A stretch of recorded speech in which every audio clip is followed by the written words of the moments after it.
Hello students, in the last video we studied your class 11th chapter number 3. The name of the chapter was My Mother. Now in this video we are going to study the question answer of this chapter written by Neeraj C. Chaudhary. So let's start the question answer first. Answer the following question in one sentence each. सबसे पहले हमें एक sentences वाले question answers का जवाब देना है. In what way were the parents of the writer complement of each other. किन तरीक़ों से जो राइटर के माता पिता है वो एक दूसरे के कॉम्प्लीमेंट थे, इसका मतलब उल्टे थे, विरोधाभासी थे, है ना. इफ़ वन चूजेस टू से the same thing in a different way. हमने ये लाइन पढ़ी थी जहाँ पर हम बताते हैं कि अगर कोई एक शख्स कोई एक बात कहता था तो दूसरा भले ही उस बात को कहे लेकिन वो उसे अलग तरीके से कहना चाहता था. They were the complement of each other. इस तरह से वो एक दूसरे से अलग थे, जुदा थे, क्योंकि एक सेंटेंस में इसका आंसर देना था. Which simile does the writer use for the ripening face of his mother. उसकी माँ का जो चेहरा था वो कितना ज़्यादा मैच्योर नज़र आता था, उसको दिखाने के लिए किस शब्द या किस लाइन का यूज़ किया गया है, ऐसा लेखक पूछ रहा है. और हमारा जवाब होगा simply as responsive as.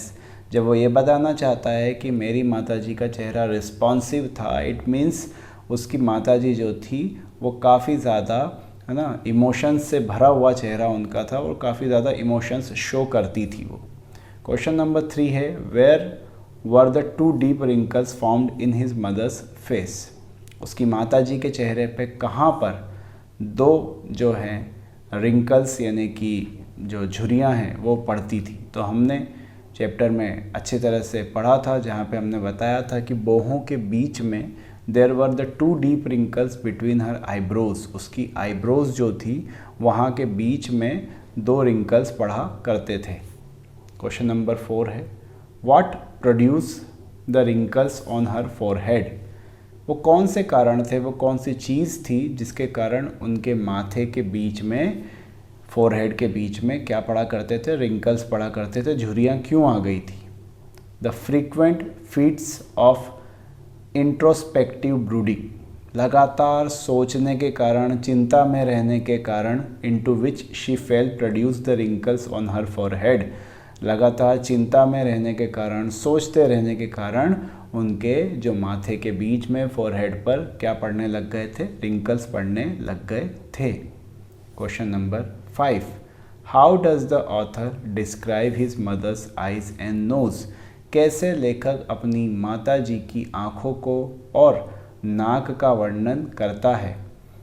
As the author describes his mother's eyes were large and liquid. वो कहता है अपनी माँ के बारे में कि उनकी माताजी की जो आंखें थी वो बड़ी बड़ी थी, लिक्विड थी, यानी कि वो काफ़ी नम रहा करती थी.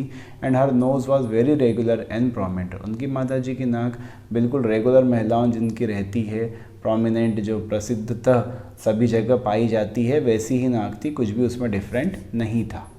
क्वेश्चन नंबर 6 था what was the mother's concept of good manners. अच्छे मैनर्स को, अच्छे संस्कार के लिए, जो अच्छा स्वभाव जो है उसके लिए उसकी माताजी का क्या कंसेप्ट था. सिंपली वो क्या मानती थी कि गुड मैनर्स क्या होता है. Good manners were a matter of fundamental decencies and not a external polish. उनकी माँ माना करती थी कि जो गुड मैनर्स है वो बाहरी नहीं होना चाहिए, वो फंडामेंटल डिसेंसीज यानी कि वो मूलभूत जो है उसमें जड़ में होना चाहिए, ना कि केवल बाहरी रूप से किया गया पॉलिश के रूप में हो, कि वो ऊपरी या दिखावे के रूप में नहीं होना चाहिए. अगला जो क्वेश्चन है 30 to 40 वर्ड्स में है. In what way were the parents of the writer reverse of each other. जो पहले क्वेश्चन एक लाइन में पूछा गया था उसी को अब इन्होंने बड़ा करके 30 to 40 वर्ड्स में पूछा है. The writer's mother was completely reverse to his father. जो राइटर की माताजी थी वो कम्प्लीटली उसके पिताजी के बिल्कुल विपरीत स्वभाव वाली थी. अपीयरेंस हो, दिखने में, टेम्परामेंट, उनके स्वभाव की बात हो, आउटलुक यानी नज़रिए की बात हो, नथिंग वॉज सिमिलर. कुछ भी दोनों का एक दूसरे से मेल नहीं करता था. While the mother was slight and fragile. जहाँ माताजी दुबली पतली नाजुक सी थी. Father was robust. पिताजी हट्टे कट्टे थे. Mother's face was responsive. माताजी का चेहरा रिस्पॉन्सिव था, उनमें इमोशंस थे. Whereas the father's was impassive. जबकि पिताजी का चेहरा था उसमें काफ़ी कम इमोशंस शो होते थे. Mother was more intolerant of demonstrativeness than father. जो माता जी थी वो इंटॉलरेंट थी स्वभाव को लेके या बच्चों के डेमोन्स्ट्रेटिवनेस का मतलब है बच्चे जो चीज़ों को दिखाते थे या ना किसी छोटी छोटी बात पे रोना शुरू करते थे, तो उनकी माताजी जो थी वो ज़्यादा इंटॉलरेंट थी इन चीज़ों को लेकर। वो इन चीज़ों को बर्दाश्त बिल्कुल भी नहीं करती थी, झूठ को वो बिल्कुल बर्दाश्त नहीं करती थी। क्वेश्चन नंबर 2 है हमारा, describe the author's mother's face in your own words. Most IMP question of this chapter, most IMP question. If the examiner has to ask something, this is the question the examiner should ask. तो examiner अगर कुछ पूछने जाएगा इस chapter से तो ये वाला क्वेश्चन ज़रूर पूछेगा।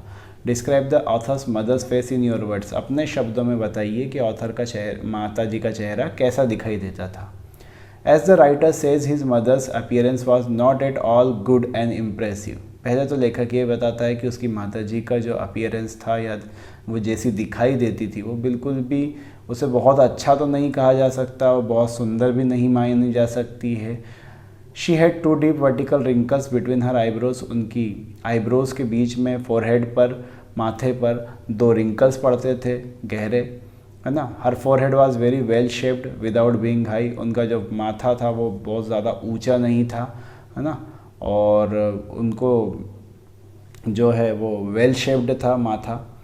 हर face was oval and broad. उनका चेहरा जो था अंडाकार था और ब्रॉड था, चौड़ा था। Her eyes were large. उनकी आंखें जो थी वो लार्ज थी। And nose were very regular and prominent. और उनकी जो नाक थी वो काफ़ी रेगुलर और प्रोमिनेंट नाक थी जैसी हुआ करती है आम महिलाओं की। क्वेश्चन नंबर जो 3 है उसमें पूछा गया है, how will an average Indian mother react to an accident with her child. अगर किसी बच्चे का एक्सीडेंट हो जाएगा तो जो एवरेज इंडियन मदर है, जो आमतौर पर भारतीय महिलाएं हैं, वो कैसा रिएक्ट करती हैं। An average Indian mother will react very quickly to an accident. जो आमतौर पे एवरेज इंडियन मदर होती है, माताएं होती है, वो बड़ी जल्दी रिएक्ट करती है अगर उनका बच्चा एक्सीडेंट का शिकार हो जाए तो। She would be very panicky. बहुत ही चिंता में, बहुत दुख में, पैनिक में आ जाएंगी वो। If a 1 year old baby falls down from height. अगर हम ये मान लें कि एक बच्चा, है ना, जो 1 साल का है वो किसी हाइट से गिर पड़े, the mother would give a hideous scream and begin to knock her head. तो उसकी माता जी बहुत ही एक खतरनाक सी चीख निकालेंगी और अपना सर पटकना फ्लोर पर शुरू कर देंगी बाय वे ऑफ मॉर्निंग, है ना। मॉर्न मतलब होता है विलाप करना, और वो विलाप करना शुरू कर देगी एज्यूमिंग, ये मानते हुए that the child was already dead, कि उनका बच्चा तो मर गया है ना। वो बिल्कुल संभालने की कोशिश भी नहीं करेगी और ऐसा करेगी जैसे तो वो मर ही गया हो। Question number 4, how did the writer's mother react to mishap with him. अगर कुछ बुरा होता था राइटर के साथ तो उसकी माता जी कैसा रिएक्ट करती थी। The writer's mother had the capacity to restrain herself. Writer की जो माता जी थी वो अपने आप को संभालना जानती थी अच्छी तरीके से। Soon even if an accident happened with her child. अगर उनके बच्चों के साथ कुछ घट भी जाता था, कुछ हो भी जाता था, तो वो अपने आप को संभाल लेती थी। Even in her worst panic she never went anywhere for help. और जब बहुत दुख हुआ है उनके ऊपर तब भी वो किसी के पास मदद मांगने कभी भी नहीं गई। What faults of character did the mother dislike. किसी इंसान के कैरेक्टर में उसकी माताजी को, लेखक की माताजी को क्या क्या नापसंद था। The mother often dislike the faults of character. ये कैरेक्टर की कमियां जो थी उसकी माताजी को नापसंद थी, जैसे कि फॉल्सूट, झूठ बोलना, बेईमानी, डिसऑनेस्टी, मोरल कावर्डाइस यानी कि नैतिक रूप से डरपोक होना, मीननेस, स्वार्थी होना। She always condemn wise. वो पाप का हमेशा विरोध करती थी। And despise the tactic acceptance of an advantage. और किसी का फ़ायदा उठाने की टैक्टिक को या तरीक़ों को भी वो बहुत गलत मानती थी। What is meant by expression a sharp and biting tongue. हमने ये जब चैप्टर पढ़ रहे थे तब भी इसके बारे में देखा था, और हमने अ शार्प एंड बाइटिंग टंग, यहाँ पर लेखक जो था वो मुजोरी करता था अपनी माँ से और किसी बात का पलट के जवाब देता था। तो हमसे यही पूछा गया कि इस एक्सप्रेशन का मीनिंग क्या है।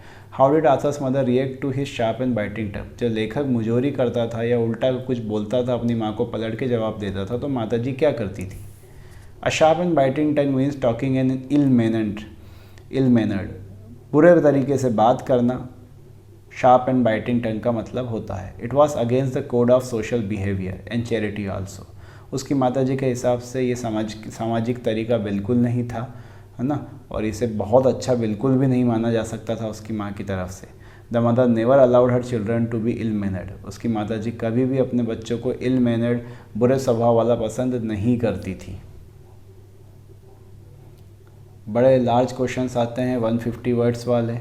Narrate in short the physical feature of one's writer mother. As I told, छोटे क्वेश्चनों में भी ये मोस्ट IMP है और लार्ज क्वेश्चनों में, बड़े क्वेश्चनों में 5 मार्क्स के क्वेश्चनों के लिए भी ये मोस्ट IMP क्वेश्चन है कि माताजी का जो फिज़िकल फीचर है, कैसी वो प्रतीत होती थी, कैसी दिखाई देती थी, उसको पूरे को एक्सप्लेन करना है। The writer explain the physical feature of his mother in detail. जो राइटर है वो एक्सप्लेन करता है उसकी माताजी के फिज़िकल फीचर को। The mother was not very handsome. हमने पढ़ी थी ये लाइन कि माताजी बहुत ही सुंदर नहीं दिखा करती थी। She was slight and fragile with responsive face. वो दुबली पतली सी, नाजुक सी थी, उनका चेहरा रिस्पॉन्सिव था। She had 2 wrinkles between her eyebrows. उनकी आंखों के बीच में 2 रिंकल्स पड़ा करते थे। Her forehead was very well shaped. उनका जो फॉरहेड या माथा था वो काफ़ी वेल शेप था। It was not very high. वो ज़्यादा ऊंचा नहीं था। Her face was oval. उनका चेहरा गोलाकार, अंडाकार था। It was broad in upper half but very quickly receding and tapering in the lower. ऊपर से तो वो चौड़ा था, नीचे आते आते वो काफ़ी ना जो है लोअर में वो टेपर हो जाता था या फिर रेसिडिंग यानी घटता चला जाता था, छोटा होता चला जाता था। She had large eyes. Her nose were very regular and prominent. उनकी आंखें बड़ी थी, नोज़ रेगुलर और प्रोमिनेंट थी। She had well cut lips which tended towards fullness in the lower one. उनके जो होठों का शेप था वो भी काफ़ी वेल कट था। उनका चीन जो था यानी कि जो ठोड़ी थी वो रिमार्केबल थी और वही एक वीकर पॉइंट उनकी ब्यूटी में था। बीइंग नीटली शेप्ड, वैसे तो बना हुआ या नीटली शेप्ड था, अच्छा था, but not very enough for the upper part. लेकिन उसके अंदर ज़्यादा वजन इस हिस्से में नहीं हुआ करता था। On the whole the writer says mother's feature reflected an impression of unsleeping alertness. वहाँ पे वो कहता है उनकी माँ के चेहरे में अनस्लीपिंग अलर्टनेस दिखाई देती थी। वो जागती रहती थी और उनको दिखाई देता था कि वो ज़्यादा सो नहीं पाती है। एंड इन एग्जॉस्टिबल एनिमेशन, यानी कि एग्जॉस्ट मतलब एक थकान सा, है ना। इनएग्जॉस्टिबल मतलब जिस पे थकान ना दिखे। वो सोती नहीं थी लेकिन फिर भी उनके चेहरे पे थकान दिखाई नहीं देती थी। The next question, how were the appearance of the mother deceptive. माता जी का जो अपीयरेंस था, जैसी वो दिखाई देती थी, वो कैसे धोखा देता था। वो लगती तो बड़ी मासूम सी थी, बड़ी कि कुछ नहीं बोलेंगी, लेकिन कैसे वो अपने बच्चों को डांटा करती थी या उनका जो अपीयरेंस था वो धोखा कैसे देता था। The mother's appearance was deceptive. माता जी का जो अपीयरेंस था वो काफ़ी डिसेप्टिव था, काफ़ी वो छल करता था, जैसा दिखता था वैसा था नहीं। The first place she had 2 deep vertical wrinkles between her eyes which was normally believed to be a sign of bent for thought। उनके जो माथे के बीच में रिंकल्स पड़ा करते थे जो ये बताते थे कि वो काफ़ी ज़्यादा सोचती हैं। But the mother was not intellectual. लेकिन सोचने का मतलब ये नहीं था कि वो बहुत ज़्यादा इंटेलिजेंट है, बहुत ज़्यादा विद्वान है। But she was argumentative and devastatingly logical. लेकिन वो जब आर्ग्यूमेंट पे आती थी तो उनके लॉजिक या उनके तर्क बहुत अच्छे हुआ करते थे। She always appear to be an thoughtful mood. वो हमेशा उनको देख के ही लगता था कि वो कुछ सोच रही हैं। Secondly, her face never indicated the immense strength of moral conviction. वो कितनी मॉरली, कितनी नैतिक रूप से स्ट्रांग थी, कितनी मजबूत थी वो अंदर से, उनको उसका चेहरा कभी भी नहीं दिखाता था।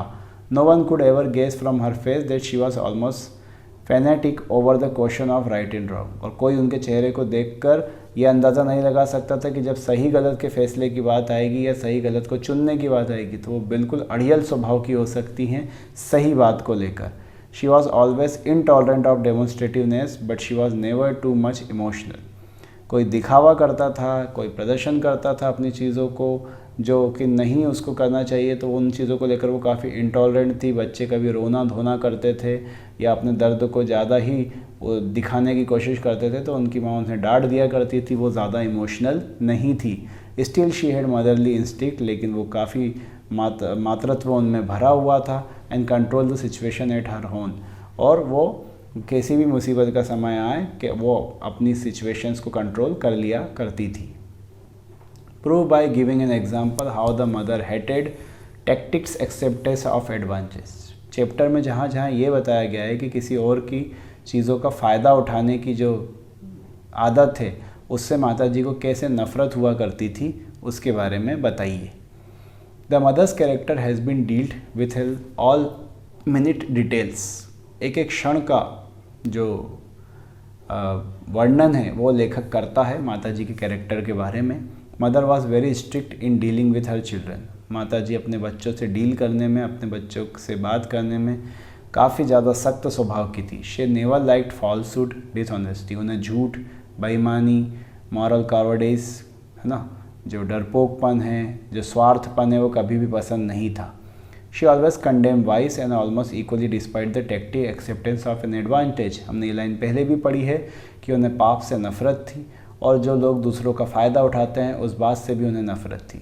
The writer gives instances from his life experience. अपने जीवन के कई वृत्तांत लेखक सुनाता है जहाँ पे वो कहता है, says if mother asked them to take a portion after dividing a sweet or some other dish, कि जब उसकी माता जी उन्हें कुछ डिश या स्वीट बांटने के लिए कहा करती थी, they always requested her to give them two piece herself. तो वो डर के मारे कि माता जी अगर कोई ज़्यादा ले लेगा तो डांटेंगी, वो उन्हें ही कहते थे कि आप ही बांट दो। It was because the writer says if by any chance one of their took a piece thinking to the bigger, क्योंकि अगर बाय चांस किसी भी बच्चे ने बड़ा पीस ले लिया, mother would look at him in a meaning smile और टाइम्स एवरी एंग्री कंटेम्प्ट। उनकी माता जी कभी स्माइल देते हुए तो कभी काफ़ी गुस्से से उनकी तरफ, बच्चों की तरफ देखा करती थी। तो वो ये वृत्तांत सुनाता है। और हमारा जो अगला क्वेश्चन है वो है, राइट अ शॉर्ट ऐसे ऑन गुड मैनर्स। अच्छे मैनर्स के ऊपर ऐसे लिखिए। इस चैप्टर से ये सेकंड सबसे इम्पॉर्टेंट क्वेश्चन है। Good manners make a man complete. अच्छे मैनर्स जो होते हैं कि इंसान को संपूर्ण बनाते हैं। They are very essential for human civilisation. मानव सभ्यता के लिए वो बहुत ही ज़्यादा एसेंशियल, ज़रूरी होते हैं। Without good manners man is like a purse without money. जैसे कि एक पर्स होता है, उसमें पैसा ना हो, उसकी कोई वैल्यू नहीं है, वैसे ही मैनर्स के बिना इंसान की कोई कीमत नहीं है। दो it is very attractive from outside. Purse कितना ही अच्छा दिखे बाहर से, लेकिन उसकी कोई कीमत अंदर से नहीं है। They are the outcome of good breeding. अच्छी परवरिश का नतीजा होते हैं good manners. A person who has been brought up in a good environment. एक व्यक्ति जो अच्छे इन्वायरमेंट में पला है, मस्ट हैव गुड मैनर्स। उसके अंदर अच्छे मैनर्स होने चाहिए। You may call them flowers of mankind's garden. आप अच्छे मैनर्स को कह सकते हैं कि किसी इंसान का जो बगीचा है उसके फूल ये हो सकते हैं। We should be humble and polite. हमें हम्बल और पोलाइट होना चाहिए। पोलाइटनेस कॉस्ट नथिंग, क्योंकि किसी के लिए विनम्र होने में लगता तो कुछ भी नहीं है, पैसे तो लगते नहीं हैं। It can win us many friends. हमें कई सारे दोस्त मिल सकते हैं पोलाइट होने की वजह से। Sweet words are essential. जो मीठे वर्ड हैं वो काफ़ी ज़रूरी होते हैं लाइफ में, लाइफ की सक्सेस के लिए। वी शुड नाइदर ब्रेक और बोस्ट। हमें किसी को भी जो है बुरा भला नहीं कहना चाहिए। We should be obedient to our parents and teachers. हमें माता पिता की, टीचरों की आज्ञा का पालन करना चाहिए। We should be industrious. हमें जो है बहुत सोच समझ के बात करना चाहिए, काफ़ी औद्योगिक होना चाहिए, इसका मतलब प्रोडक्टिव होना चाहिए। We should be ready to help needy. हमें ज़रूरतमंदों की मदद करना चाहिए। We should show courtesy to everyone. हमें सबके लिए दया भाव, है ना, सब दिखाना चाहिए। We should talk as much as is necessary. जितना ज़रूरत हो उतना ही बोलना चाहिए। इसीलिए गुड मैनर्स जो हैं वो बहुत ही ओवरऑल ऑलराउंड डेवलपमेंट के लिए ज़रूरी होते हैं। और अब आता है हमारा last question, give a general impression of writer's mother's as you gather from the lesson. This question we have done 3 times कि उसकी माता जी कैसे दिखाई देती हैं, है ना, उनके जो अपीयरेंस है वो कैसा है, उनका जनरल इंप्रेशन कैसा बना है ना। तो ये इसे आप एक बार बिल्कुल पढ़ लेंगे तो बिल्कुल समझ में आएगा, क्योंकि 3-4 बार हम ये सेम चीज़ कर चुके हैं कि राइटर की जो माता जी थी उनका कैरेक्टर यूनिक था। वो अपने हस्बैंड से काफ़ी जुदा लगती थी, अलग लगती थी, है ना। वो अपीयरेंस में, टेम्परामेंट में, आउटलुक में अलग थी। उनका चेहरा इम्प्रेसिव था, पिताजी का इम्पेसिव था। वो हैंडसम नहीं थी, उनका चेहरा रिमार्केबल फीचर्स थे उसके अंदर। वो अलर्टनेस, अनस्लीपिंग अलर्टनेस दिखाता था, ठीक है। वो अपने कंट्रोल इमोशन कर सकती थी। वो पैनिक नहीं होती थी दूसरी एवरेज इंडियन मदर की तरह। She never look falsehood, dishonesty, जो फॉल्सहुड यानी कि झूठ था, डिसऑनेस्टी थी, ये सारी चीज़ें उन्हें पसंद नहीं थी। दूसरों के एडवांटेज लेने का जो तरीका है उसको भी वो विरोध करती थी। तो ये this was all about in this question. So it's the end of the video. Thanks for watching, and these are some important question answers of this chapter. Thanks.